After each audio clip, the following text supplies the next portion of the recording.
예수님께서 여리고에 들어가 거리를 지나시는 중이었습니다. 여리고에는 삭개오라는 사람이 있었습니다. 그는 세리장이었고 부자였습니다. 삭개오는 예수님이 어떤 분인지 보려고 하였으나 사람들 때문에 볼 수 없었습니다. 그는 키가 작았던 것입니다. 그는 예수님을 보려고 앞서 달려가서 뽕나무에 올라갔습니다. 왜냐하면 예수님께서 그 길을 지나실 것이었기 때문입니다. 예수님께서 그곳에 이르러 위를 쳐다보시고 삭개오에게 말씀하셨습니다. 삭개오야, 어서 내려오너라. 오늘 내가 내 집에서 묵어야 하겠다. 삭개오가 빨리 내려와 예수님을 기쁘게 맞이했습니다. 사람들은 이것을 보고 모두 수군거렸습니다. 저 사람이 죄인의 집에 묵으려고 들어갔다. 삭개오가 서서 주님께 말씀드렸습니다. 주님, 제 재산의 절반을 가난한 사람들에게 주겠습니다. 그리고 제가 남의 것을 속여 얻은 것이 있으면 4배로 갚겠습니다. 예수님께서 삭개오에게 말씀하셨습니다. 오늘 이 집에 구원이 찾아왔다. 이 사람도 아브라함의 자손이다. 인자는 잃어버린 사람을 찾아 구원하러 왔다. 사람들이 예수님의 말씀을 듣고 있을 때 예수님께서 비유를 들어 말씀해 주셨습니다.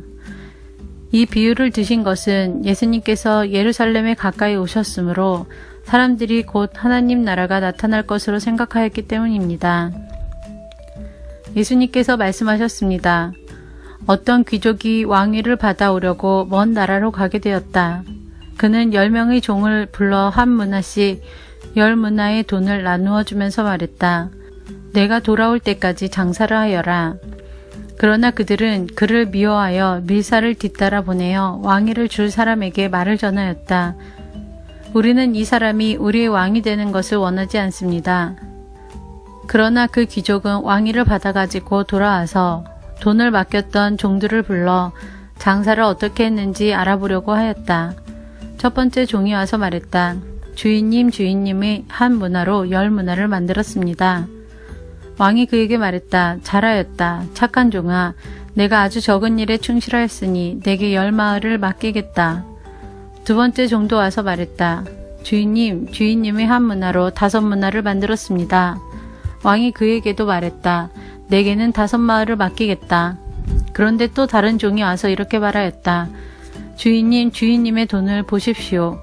내가 이것을 수건에 싸두었습니다. 주인님은 엄하신 분이라 제가 주인님을 두려워하여 그렇게 했습니다. 주인님은 맡기지 않은 것을 가져가고 심지도 않은 것을 거둬들이십니다. 그러자 주인이 그에게 말하였다. 이 악한 종아, 내가 한 말로 너를 판단하겠다. 너는 내가 맡기지 않은 것을 가져가고 심지도 않은 것을 거둬들이는 엄한 사람으로 알았느냐? 그렇다면 왜 내 돈을 은행에 맡겨 내가 돌아왔을 때 이자와 원금을 받게 하지 않았느냐? 그리고서 주인은 곁에 선 사람들에게 말했다. 저에게 있는 문화를 빼앗아 10문화 가진 사람에게 주어라. 그러자 사람들이 말했다. 주인님, 그에게는 이미 10문화가 있습니다.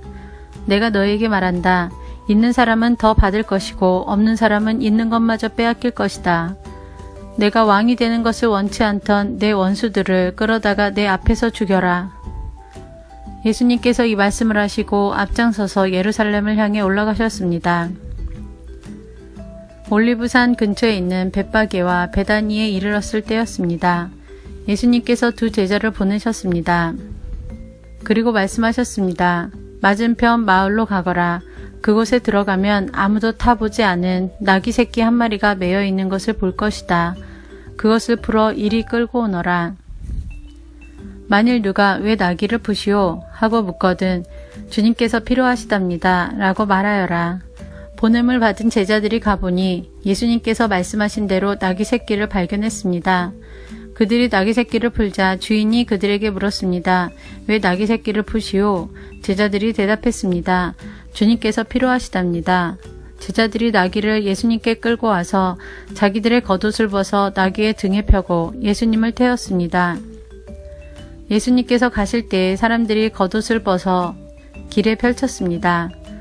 예수님께서 올리브산 비탈길 가까이 오셨을 때 모든 제자들이 기뻐하며 큰 소리로 하나님을 찬양하였습니다. 그것은 이들이 여러 가지 기적을 목격했기 때문입니다. 주님의 이름으로 오시는 왕에게 복이 있다. 하늘에는 평화, 가장 높은 곳에는 영광. 그러자 사람들 사이에 있던 몇몇 바리새파 사람들이 예수님께 말했습니다. 선생님, 제자들을 꾸짖으십시오. 예수님께서 대답하셨습니다. 내가 너희에게 말한다. 이 사람들이 잠잠하면 돌들이 소리를 지를 것이다. 예수님께서 예루살렘에 가까이 오셔서 그 도시를 바라보시고 눈물을 흘리셨습니다. 그리고 말씀하셨습니다. 오늘 내가 평화의 길을 알았더라면 좋았을 텐데 그러나 지금은 이것이 너에게 감춰져 있다. 내 원수들이 너를 향해 흙덩이를 쌓고 너를 에워싸고 사방으로 포위할 때가 올 것이다. 그리고 너를 짓밟고 너와 함께한 내 자녀들도 짓밟을 것이다. 또한 돌 위에 다른 돌 하나라도 남지 않게 할 것이다. 이는 하나님께서 찾아온 때를 내가 깨닫지 못했기 때문이다. 예수님께서 성전에 들어가 장사하는 사람들을 내쫓기 시작하셨습니다. 그리고 그들에게 말씀하셨습니다. 내 집은 기도하는 집이다 라고 성경에 쓰여 있는데 너희는 이 집을 강도의 소굴로 만들었다. 예수님께서 날마다 성전에서 가르치셨습니다. 그러자 대제사장들과 율법학자들 그리고 백성의 지도자들이 예수님을 죽이려고 하였습니다. 그러나 모든 백성들이 예수님의 말씀을 열심히 듣고 있었으므로 예수님을 죽일 방법을 찾을 수 없었습니다.